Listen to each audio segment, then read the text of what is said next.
السلام علیکم ورحمۃ اللہ وبرکاتہ۔ بسم اللہ الرحمن الرحیم وبہ نستعین۔ محترم دینی بھائیوں اور بہنوں اور عزیز طالبات، کل یہ چوتھی حدیث کا تقریباً درس جو ہے وہ مکمل ہی ہو گیا تھا، لیکن دو باتیں اس میں کی باقی رہ گئی تھیں۔ ایک بات تو یہ کہ یہ جس آیت کریمہ کی سورہ قیامہ کی آیت کی جو تشریح کی ہے عبداللہ ابن عباس رضی اللہ تعالیٰ عنہما نے کہ لا تحرک بہ لسانک لتعجل بہ،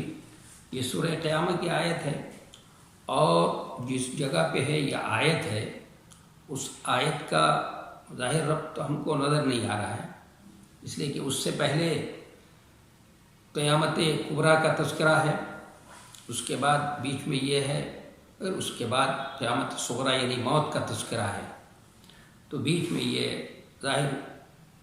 اس کا ہم کو ربط سمجھ میں نہیں آ رہا ہے، تو اس لیے ضرورت اس کی ہے کہ اس کو سمجھنے کی کوشش کی جائے کہ یہاں پر یہ جو آیت ہے اس کا ما سبق سے اور پہلے والے آیتوں سے اور اس کے بعد والے آیتوں سے اس کا کیا جوڑ ہے اور کیا ربط ہے اور کس سمندر میں اس کو رکھا گیا ہے، اور دوسری چیز کہ اس حدیث سے کون سے فوائد حاصل ہوتے ہیں اور کیا کیا فوائد ہیں کہ جس سے ہم عملی زندگی کے اندر فائدہ اٹھا سکتے ہیں۔ تو پہلی بات کہ یہ جو آیت کریمہ ہے لا تحرک بہ لسانک لتعجل بہ ان علینا جمعہ وقرآنہ فاذا قرأناہ فاتبع قرآنہ ثم ان علینا بیانہ، اس آیت کا سے پہلے والے سے کیا ربط ہے؟ سورہ قیامہ کی آیت ہے اور اس کے بعد والے سے تو عام طور پر جو لوگوں نے مفسرین نے لکھا ہے کہ یہ اسی طرح سے ہے، یہ آیت کریمہ یہ آیت جیسے استاد پڑھا رہا ہو، پڑھاتے پڑھاتے نے شاگردوں کو کوئی عمل ایسا دیکھا جو قابل تنبیہ ہو اور قابل مؤاخذہ ہوتا ہے، اس میں تنبیہ کی ضرورت ہوتی ہے تو وہ تنبیہ کر دیتا ہے استاد۔ اسی طرح سے اللہ تبارک و تعالیٰ نے بھی جناب نبی کریم صلی اللہ علیہ وسلم کو تنبیہ کر دی۔ یہ کچھ لوگوں نے اس انداز سے جو ہے اس کو بتایا ہے کہ یہ اس انداز سے یہ آیت یہاں پر رکھی گئی۔ صحیح معنوں میں اگر غور کیا جائے تو اس آیت کریمہ کا ما سبق سے اور اس کے بعد والے سے بہت ہی گہرا ربط ہے، اس لیے کہ اس سے پہلے جو بات کہی گئی ہے کہ ينبأ الانسان یومئذ بما قدم واخر،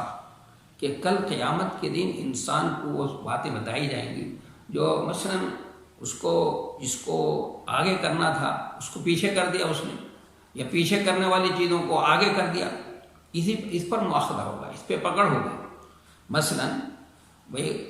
سجدہ جو اس سے پہلے رکوع ہونا چاہیے، کوئی شخص جو ہے وہ رکوع نہ کرے سجدہ ہی کر لے، یعنی سجدہ کو پہلے کر لیا اور رکوع کو بعد میں کر لیا، یا جیسے والدین کے حقوق زیادہ ہوتے ہیں بیوی بچوں کے مقابلے میں، تو اپنے بیوی بچوں کو اپنے والدین کے اوپر کوئی ترجیح دے دے، تو جس کو آگے کرنا چاہیے تھا اس کو پیچھے کر دے اور جس کو پیچھے کرنا چاہیے تھا اس کو آگے کر دے، تو کل قیامت کے دن اس پر پکڑ ہوگی، اس پر مؤاخذہ ہوگا، اللہ تبارک و تعالیٰ اس پہ بات پرس کرے گا۔ تو یہاں پر بھی یہ نبی علیہ السلام کیا فرما رہے ہیں؟ لا تحرک سے کہا جا رہا ہے لا تحرک بہ لسانک لتعجل بہ، کہ آپ جلدی کے خاطر سے جلدی کے لیے آپ اپنی زبانوں کو حرکت دیتے ہیں کہ جلدی سے یاد کر لو، کوئی چیز رہنے نہ پائے، تو یہ کام جو کر رہے ہیں آپ، یہ کام اس وقت نہیں کرنے کا، یہ کام جب فرشتہ آپ کے سامنے پڑھ لے، پڑھنے کے بعد جب چلا جائے تو اس کے بعد یہ آپ کام کیجیے، اس کے بعد یہ کام کرنے کا ہے۔ تو یہ کام جو بعد میں کرنے کا ہے اس کو پہلے کر رہے ہیں آپ، اور جو کام کرنے کا ہے وہ اس وقت آپ کیجیے، بعد میں جو کرنے کا ہے وہ اس کام کیجیے۔ تو اس لیے کہا جا رہا ہے کہ یہ عمل یہ قابل تنبیہ عمل ہے، اس پہ مؤاخذہ ہو سکتا ہے، اس پہ باز پرس ہو سکتی ہے، اس لیے اللہ تبارک و تعالیٰ نے یہاں پر یہ فرمایا۔ تو اس لیے اس کا ما سبق سے اور بعد والوں سے بھی بعد والی آیات سے بہت ہی گہرا ربط اور تعلق ہے، یعنی قرآن مجید کی کوئی بھی آیت ایسی نہیں ہے کہ جو ما سبق سے اس کا کوئی تعلق نہ ہو اور بیچ میں ویسے رکھ دی گئی ہو، آیت ایسی بات نہیں۔ قرآن مجید کی جتنی بھی آیات ہیں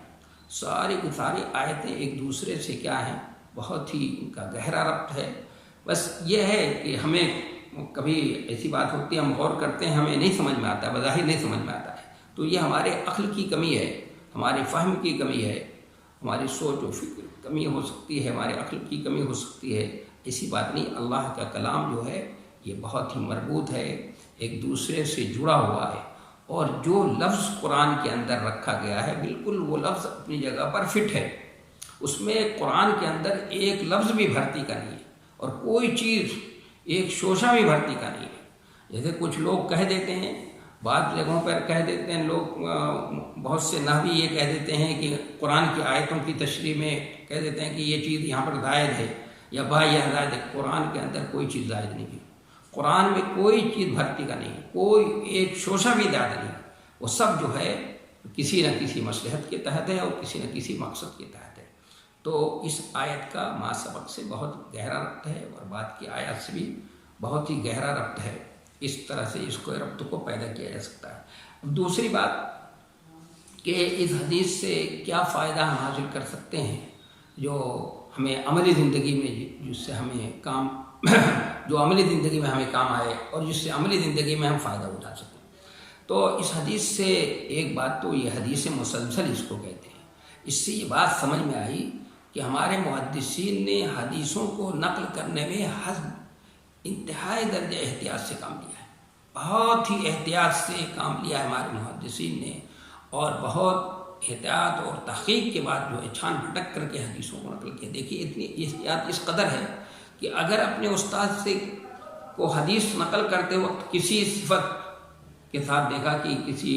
مخصوص حالت کے ساتھ انہوں نے اس حدیث کو نقل کیا ہے، تو وہ اسی مخصوص حالت کے ساتھ، اسی مخصوص صفت کے ساتھ انہوں نے بھی اپنے شاگردوں کے ساتھ کیا گیا ہے، اس کو نقل کیا۔ جیسے حضرت ابو ہریرہ کا واقعہ میں نے بتایا کہ وہ تشویق، اس حدیث کو نقل کرتے وقت نبی صلی اللہ علیہ وسلم کو تشویق کرتے دیکھا تھا انہوں نے کہ آپ صلی اللہ علیہ وسلم نے ایسے تشویق کیا ہے، تو وہ بھی اپنے شاگردوں کے سامنے انہوں نے بھی ایسے بیان کیا، تو ان کے شاگردوں نے بھی اپنے شاگردوں کے سامنے اس طرح سے بیان کیا۔ اسی طرح اس حدیث کو مسلسل تحریک الشفتین کہا جاتا ہے۔ تو اس سے اندازہ لگایا جا سکتا ہے کہ ہمارے محدثین نے کس درجہ احتیاط سے کام لیا ہے حدیثوں کو نقل کرنے میں۔ اس لیے جو لوگ یہ کہتے ہیں وہ ذرا اپنے غریبان میں ڈال کر کے دیکھیں، بہت آج کل بڑے کچھ اسکالر اس طرح کے پیدا ہو گئے ہیں، اور اپنے کو اسکالر کہتے ہیں، اور کہتے ہیں ہم دین کے داعی ہیں، دین کے مبلغ ہیں، اور کہتے ہیں حدیثیں جو ہیں سب کی سب خبر احاد ہیں، یعنی اور احاد اس مفہوم میں وہ لیتے ہیں، کہتے ہیں نبی صلی اللہ علیہ وسلم نے جس شخص سے وہ حدیث فرمائی ہے وہ اسی کے لیے خاص ہے، یعنی اس کو آپ نے دوسروں تک پہنچانے کا حکم نہیں دیا۔ اگر نبی صلی اللہ علیہ وسلم نے انہیں پہنچانے کا حکم نہ دیا ہوتا تو یہ لوگ کیوں پہنچاتے؟ آپ صلی اللہ علیہ وسلم نے خود تاکید کی ہے بلغوا عنی ولو آیۃ، کہ ایک آیت بھی تم کو معلوم ہو، ایک حدیث بھی تم کو معلوم ہے تو وہ بھی پہنچاؤ۔ اور آپ نے حجۃ الوداع میں فرمایا تھا رب مبلغ او آمن سامع، کہ کچھ ایسے بھی ہوں گے جو لوگ یہاں پر غیر حاضر ہیں، مبلغ ہوں گے، جو غیر حاضر ہیں ان تک بات پہنچائی جائے گی، وہ تم سے زیادہ سمجھنے والے ہوں، تم سے زیادہ محفوظ کرنے والے ہوں۔ تو اس لیے نبی صلی اللہ علیہ وسلم کے پاس جو بھی آتا تھا، آپ کے پاس دین سیکھ کر جاتا تو آپ کہتے تھے جا کر اپنے لوگوں کو پہنچانا، بتانا۔ تو صحابہ کرام حدیثوں کو نقل کرتے تھے، اب دوسروں کو بتاتے تھے کہ نبی صلی اللہ علیہ وسلم کی یہی تعلیم تھی، یہ ہدایت تھی آپ صلی اللہ علیہ وسلم کی، سب کو بتاؤ۔ ہاں کچھ حدیثیں ایسی تھیں جو مصلحتاً سب کو بتانے کی نہیں تھی، کہ کچھ لوگ اس پر اعتماد کر کے توکل کر کے اسی پر توکل کر لیں گے، عمل نہیں کریں گے، اس لیے مصلحتاً آپ نے وہ حدیثیں سب کو نہیں بتائیں۔ لیکن ان حدیثوں کو بھی حضرت معاذ بن جبل کا واقعہ ہے اور دوسرے لوگوں کا واقعہ ہے کہ انہوں نے آخری عمر میں، سنا وہی کا واقعہ ہے کہ آخری عمر میں ان حدیثوں کو بھی لوگوں کے سامنے انہوں نے کیا کیا ہے، بتا دیا ہے۔ تو اس لیے یہ کہنا کہ نبی صلی اللہ علیہ وسلم کی احادیث خبر احاد ہیں، یعنی اس مفہوم میں احاد ہیں کہ آپ نے جس سے فرمایا ہے وہ اسی کے لیے خاص ہیں، اور اس کو آپ نے دوسروں تک پہنچانے کی بات نہیں کی ہے، نہیں ایسی بات نہیں ہے، پہنچانے کے لیے کہا ہے، اور آپ صلی اللہ علیہ وسلم نے احتیاط کے ساتھ پہنچانے کی بات کہی ہے۔ اس لیے آپ نے فرمایا کہ جو میری طرف کوئی غلط بات منسوب کرے گا تو اس کا ٹھکانہ جہنم ہے۔ تو اس لیے محدثین نے بڑے احتیاط کے ساتھ اس کو کیا کیا ہے، پہنچایا ہے۔ اور دوسری بات اس سے یہ سمجھ میں آتی ہے کہ اللہ تبارک و تعالیٰ نے قرآن کی حفاظت کی ذمہ داری اور قرآن کو سمجھانے کی ذمہ داری، آپ کے دل میں محفوظ کرنے کی ذمہ داری، پھر آپ کے اندر یہ صلاحیت پیدا کر دینا کہ آپ اس کے اجمال کی تشریح کر دیں، اس کی وضاحت کر دیں۔ اس سے یہ بات سمجھ میں آتی ہے کہ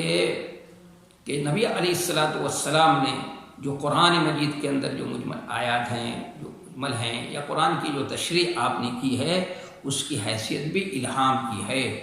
اور اس کی حیثیت وہ الہام کی ہے، وحی کی ہے، گو کہ وہ وحی غیر مطلوب ہے، اس پر بھی ایمان لانا ایسی ضروری ہے جیسے قرآن پر ایمان لانا ضروری ہے۔ جو اگر کوئی اس کا انکار کرے گا تو ایمان کے دائرے سے خارج ہو جائے گا۔ اس لیے کچھ لوگ یہ کہتے ہیں کہ جناب نبی کریم صلی اللہ علیہ وسلم کی حدیثیں جو ہیں، آج کل ایسے لوگ بھی اسکالر پیدا ہو گئے ہیں جو کہتے ہیں کہ نبی صلی اللہ علیہ وسلم کی حدیثیں دین کو معلوم کرنے کا ذریعہ نہیں ہیں، بلکہ آپ صلی اللہ علیہ وسلم کی شخصیت کو معلوم کرنے کا ذریعہ ہے۔ ان کو پتہ نہیں ہے نبی علیہ الصلاۃ والسلام کی حدیثوں سے دین کا پتہ نہیں چلتا، دین کی بنیادی باتیں نہیں معلوم ہوتی، عقائد نہیں معلوم ہوتا ہے۔ محدثین نے اپنی کتابوں کے اندر کتاب الایمان، عقیدے کا باب، توحید کا باب، اور جو توحید کے منافی چیزیں ہیں ان کے ابواب قائم کیے ہیں۔ اس سلسلے میں جناب نبی کریم صلی اللہ علیہ وسلم کی جو ہدایات ہیں، تعلیمات ہیں، ان کو نقل کیا ہے۔ تو یہ کہنا کہ نبی صلی اللہ علیہ وسلم کی حدیثیں ساری کی ساری آپ کو معلوم کرنے کا ذریعہ ہیں اور دین کو معلوم کرنے کا ذریعہ نہیں، یہ سراسر گمراہ کن بات ہے، یہ بات صحیح نہیں ہے کسی طرح سے بھی۔ اور عجیب طرح کی باتیں لوگ کرتے ہیں کہ محدثین جو ہیں، ان کی حیثیت محدث نہیں کہنا چاہیے، ان کو محقق کہنا چاہیے، ان کو پتہ ہی نہیں ہے۔ یہ محدثین، یہ ان کے لیے یہ لقب ہے، محدث ہیں، وہ ملہم ہوتے ہیں، اللہ تبارک و تعالیٰ کی طرف سے خصوصی ان کے اوپر عنایت ہوتی ہے۔ اسی لیے حضرت سفیان ثوری رحمۃ اللہ علیہ نے فرمایا ہے کہ الملائکۃ حراس السماء والمحدثون حراس الارض، کہ فرشتے جو ہیں آسمان کے چوکیدار ہیں، تو یہ محدثین ہمارے زمین کے چوکیدار ہیں۔ انہوں نے دین کی حفاظت کی ہے، اور جناب نبی کریم صلی اللہ علیہ وسلم کی طرف جو غلط حدیثیں منسوخ کی گئی تھیں ان کو چھان پھٹک کر کے الگ کیا ہے۔ یہ دوسری چیز ہم کو اس حدیث سے جو ہے، اس حدیث کو پڑھنے سے فائدہ ہوا، اور اس سے عملی زندگی میں ہم فائدہ اٹھا سکتے ہیں۔ اور جو لوگ اس طرح کی باتیں کرتے ہیں اور حدیث کی اہمیت کو نہیں سمجھتے ہیں اور حدیثوں کا انکار کرتے ہیں، ان کے سامنے ہم اس طرح سے ان کے سامنے یہ جواب دے سکتے ہیں، ان کو بتا سکتے ہیں، سمجھا سکتے ہیں۔ اور تیسرا فائدہ ہم کو اس سے یہ حاصل ہوا کہ کل قیامت کے دن جو پکڑ ہوگی، انسان کا مواخذہ ہوگا، اس کی بات اس پہ بھی ہو سکتی ہے کہ جو چیز آگے کرنے کی اس کو پیچھے کر دیا جائے، یا جو پیچھے کرنے کی اس کو آگے کر دیا جائے۔ جیسے میں نے ابھی کچھ مثالیں دے کر بتایا، مثلا والدین کے حقوق میاں بیوی سے مقدم ہیں، تو میاں بیوی کو آگے کر دیا جائے، ماں باپ کو پیچھے کر دیا جائے، تو یہ کیا ہے؟ اس پہ مواخذہ ہو سکتا ہے، یہ پکڑ ہوگی، قابل تنبیہ چیز ہے۔ اس سے یہ بات بھی سمجھ میں آئی، عملی زندگی میں ہم اس سے فائدہ اٹھا سکتے ہیں۔ یہ 3 فائدے ہیں اہم، اور بھی غور کیا جائے تو اور بھی باتیں سامنے آ سکتی ہیں، لیکن میں سمجھتا ہوں کہ یہ 3 اس فائدے کو ہم سمجھ لیں اور اسی کو اپنے سامنے رکھیں اور عملی زندگی کے اندر اس سے فائدہ اٹھانے کی کوشش کریں، تو انشاءاللہ اس سے ہم کو فائدہ